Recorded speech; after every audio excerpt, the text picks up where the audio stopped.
Hello everyone, welcome back to another episode of Collectible Closeups with me, IDARM. I hope you're all doing pretty well today. So, Studio Series 86 is a line that's been coming out kind of really fast, and I'm happy to say I've gotten everything I've wanted from the first wave. I just haven't gotten to covering any of it yet, because, I've been distracted by Kingdom's first wave, and now the second wave is coming out. But there is one figure I want to cover on Collectible Closeups before we do any big reviews on the other figures, because there's reasons. You'll see a future video soon, trying something new. So, today's review is going to be on Studio Series 8601 Deluxe Class Jazz. And here he is in his Porsche mode, or pretty much a Porsche. They just probably avoided some details so that, whoever owns Porsche doesn't sue them to hell. I don't know the automotive industry, so I can't tell you who owns Porsche or if Porsche owns anyone, but back to the point. It's pretty good. It's fine, I'd say. I'll explain why I think it's just kind of fine, but like sculpting wise, it's pretty banging. Like, I love how it looks, in terms of the actual sculpt. Stuff like the fully painted bumper is really nice, or front part. The painted rims are great, even if this is a peg wheel, which I know lots of people get mad over them, but I'm personally fine with it, because like, who's gonna stare at the rim of a car? And then you get to the back. Now, this is something I think is really worth complaining about or just talking about, because yes, they did paint, or they did sculpt in like a whole like set of lights, but the feet really just distract it, because like, what car has feet like that? And after getting figures like, Sunstreaker, the Datsuns, even like Hoist and Trailbreaker and Wheeljack, all the cars we've been getting from Earthrise and even some from Seed, it's jarring that they would like take such a clean alt mode and then big feet right at the back. My other issue, I guess, with this alt mode is just the colors, because going for the G1 accuracy, or cartoon accuracy in particular, they really simplified the striping. Like, there is no striping down here, and the stripes here are really kind of iffy in my opinion. Like, I feel like it'd be nicer if they were a few shades darker, and of course just more to it.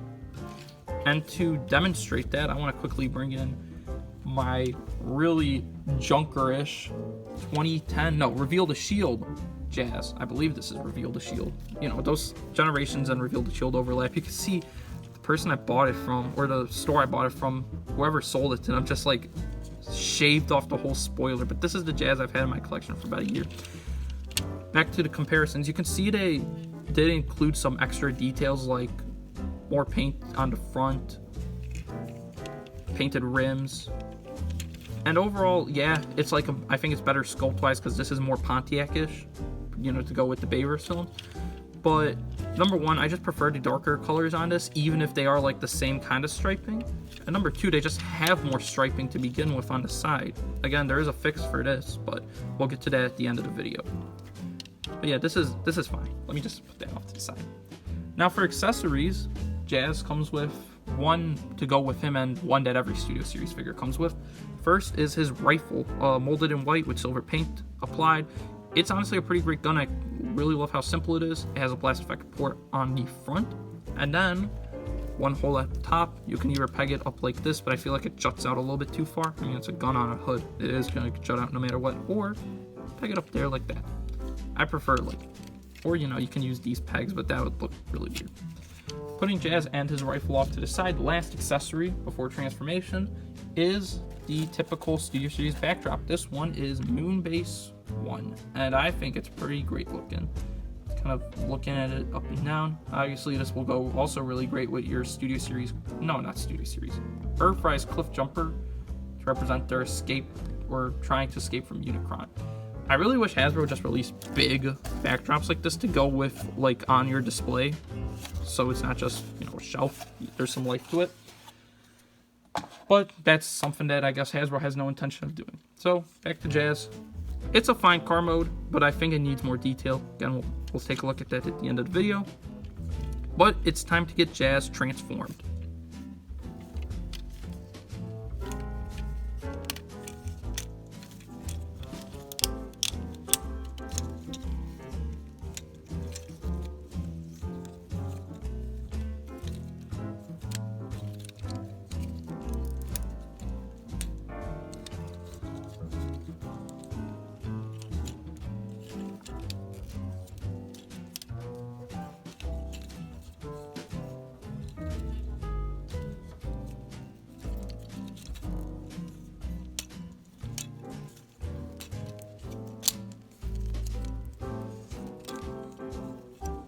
And so after a really fun transformation that almost feels kind of Combiner Wars-esque with the leg transformation, but the way the torso kind of manipulates around and it forms a really nice chest, we have a pretty great robot mode for Jazz.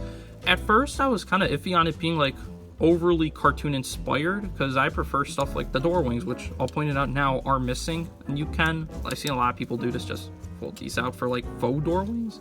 It doesn't fit the same, but I've really grown on it since for some reason. But moving aside, let's just start at the top with the head sculpt. And yeah, Jazz is like one of those characters where you can't really mess around with the head sculpt too much, and my oh my, they really perfected it this time. I love the very sky bluish paint they use for the visor, and the silver paint also pops. What a wonderful head sculpt, honestly. I would love to just see this whole figure in Ricochet colors, just saying it right now. Moving on to the rest of like the build, it's really solid. Like, sure, there are hollow bits in his thighs and most notably in his forearms, but they're not too distracting, honestly, because, you know, it's all white plastic in my opinion, that works really well.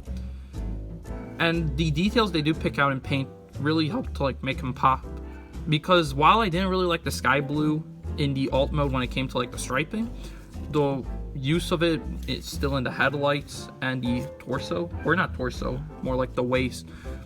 They look really good, honestly, as well as the feet picked out in silver as opposed to gray like the Reveal the Shield toy that we'll be seeing in a second, as well as the shins also painted in silver. It's definitely feels a bit on the premium side. So overall, like build wise and, you know, in terms of appearance and stuff, I've really grown on it, and I think it's a very solid look.